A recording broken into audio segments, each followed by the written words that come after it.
What's up, Knicks fans? Welcome to another edition of Knicks Latest, your go-to YouTube channel for everything New York Knicks basketball. We are slowly approaching the first game of the season when the Knicks take on the Cleveland Cavaliers next week. So make sure you subscribe to the channel. We're trying to build a community of Knicks fans that are objective, that are passionate, and that are definitely rooting for the Knicks, not rooting against the Knicks or the players, because some fans are weird like that, but definitely trying to build a positive community here of Knicks fans who want to talk about the New York Knicks. I do take your comments. I do read them on air. I do respond to them.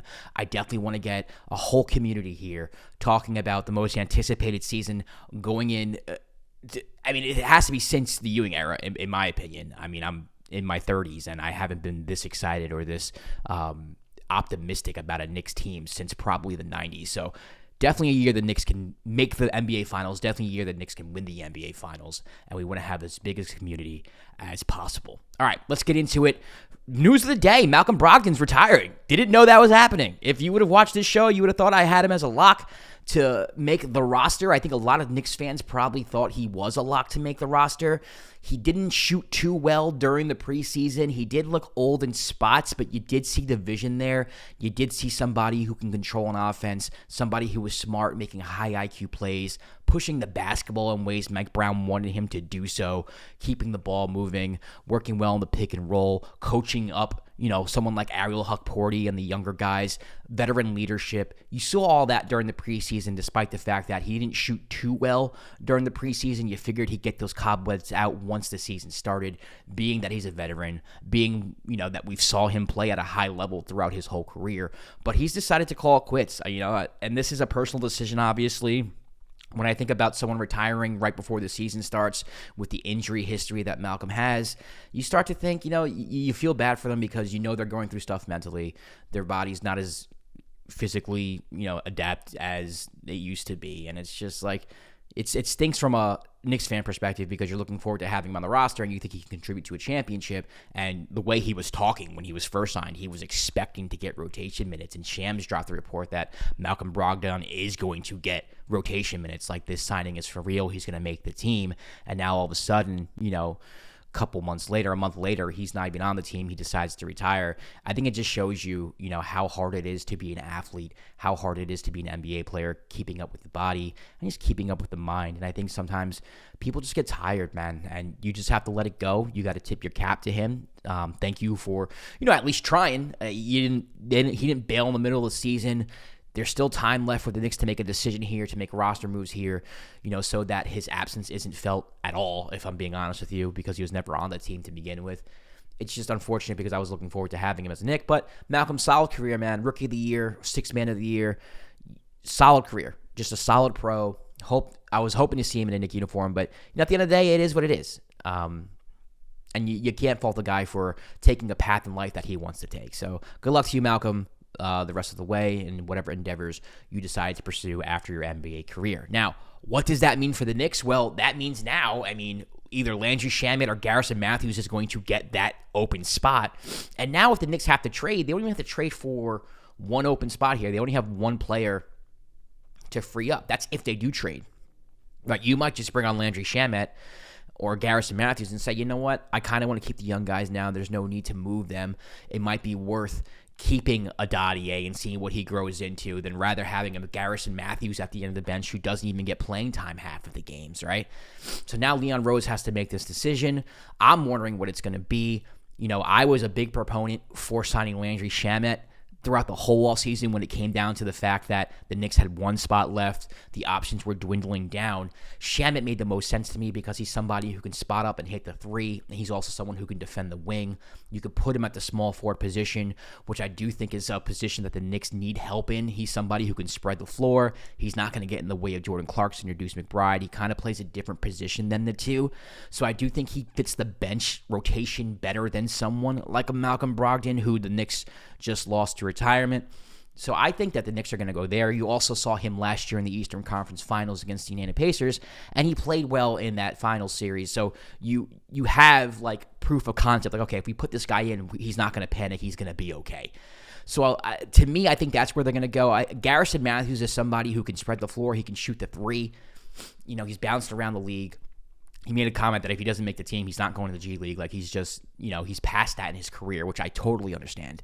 You've been in the league for years. You don't want to go be demoted to the G League and try to work your way back up. I get that if I'm Garrison Matthews. He's someone who I think can help the Knicks as well. I don't know where he would get in, right? Because he and Landry Shamet pretty much would be the same position. You would have them fighting for maybe fringe rotation minutes, if that. But every roster spot's important at this time. And I think the Knicks are all in, and maybe Mike Brown and company would rather have a Garrison Matthews who can shoot the three, who they know what they're going to get, than a Tyler Kolek or a Paco Dadier, where you don't know what you're going to get. They're still developing. It's kind of hard to trust. Tyler Kolek had a horrible start to the Summer League. He's turned it up since then after his 2 games in the Summer League, and he's shown that he wants to be here and he can be a contributing factor, to this rotation if need be, maybe as a backup point guard. But you got Deuce McBride. You got Jordan Clarkson. Are you really going to use Tyler Kolek if things happen with if Jalen Brunson has to rest for a game or two, right? Kolek's not going to get in really unless Deuce is out and Jalen's out, just like we saw last year. So I don't know what the Knicks want to do here, but it does make things a little more clear. It does save a spot for someone like a Dadier and a Kolek. Now you don't get rid of both of them. I don't know if that was the plan to begin with, but now you really only are going to get rid of one if you get rid of anybody. So very simple decision to make. I wouldn't say simple, but it's an easier decision to make for Leon Rose and company by Saturday. Looking forward to what that is. Now, the problem that we're running into, and this was reported by Clutch Points, was that there really isn't value for Kolek out there. There really isn't value for Dadier out there. Who there's value for is Deuce McBride.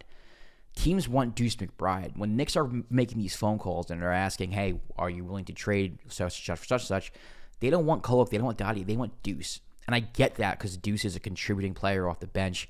He's somebody who holds value in this league. He's proven that he can hit the 3-ball and be a really good point of attack defender, even at his position, even at his size. He's a really good defender.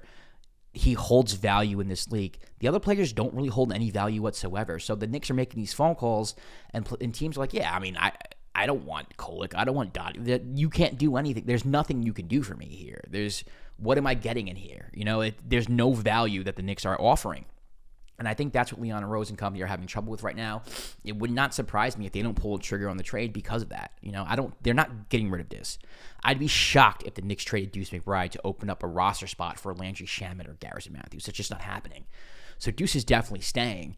Can they find a suitor by Saturday to open up a roster spot for Garrison Matthews or Landry Shamet? And I don't know. Just based off of that report, this isn't the first time we've heard this either. We've had reports in the past that like Kolek doesn't hold value, Huck Porty doesn't hold value, Dadier holds a little bit, but even that is maybe not enough to pull a trigger here. So, Leon has to make that calculation. At the end of the day, is it worth giving up maybe Dadier for a way cheaper price, maybe even like cash consideration, just so you can have Garrison Matthews on the team, someone who, let's be honest, we've been talking a lot about Shamet and Garrison Matthews, but when this season gets started, we're not going to be talking about these guys. These are going to be fringe rotation players. So I don't think Leon Rose and company are going to go to that extent. Now, I could be wrong. We'll see. I don't think they're that desperate to fill the back end of the rotation, the 11th man, the 12th man of the rotation. I don't think they're that desperate to do so. I think they would rather keep on, holding on to a Kolek, seeing how he develops, or Dadier, seeing how he develops, and going from there. So, interesting decision here from Leon Rose. The retirement of Malcolm Brogdon makes this very, very, very interesting. I'm just excited to see what this roster find looks like to start the season. Knicks basketball, we have one more preseason game. That's tomorrow against the Hornets. I'll do a preview for that tomorrow. But then it's a full go against the Cleveland Cavaliers. And I can't wait, man. I'm so tired of talking about like the back end of the rotation, right? And it's nothing against these guys. I'm excited to have them on the team. But we're not talking Brunson, we're not talking Cat, we're not talking pick and roll, we're not talking these things because we haven't even started the season yet. And a part of it is a good thing, right? Because we are so lucky as Knicks fans to have a roster where we are so focused on the 11th, 12th man because it could mean, that little bit that takes us over the edge. But real basketball starts next week. We could finally watch Knicks basketball. We could finally get into what Mike Brown has done with this team, what they look like, how they come out the gate. Really looking forward to that. So please, listen, drop a comment in this video. Who do you want the Knicks to sign with that final roster spot? Do you think it's even worth opening up that opening up another roster spot by trading Kolek or Dadier to bring in Matthews or Shamet? Let me know if you'd rather keep Kolek, Dadier, or would you trade one of the younger guys to bring in a vet? And also let me know what you want to see on Friday. What do you want to see? What are you looking for Friday? I don't know who's playing yet, so I don't really know what I'm going to be looking for. I'll have more of that tomorrow.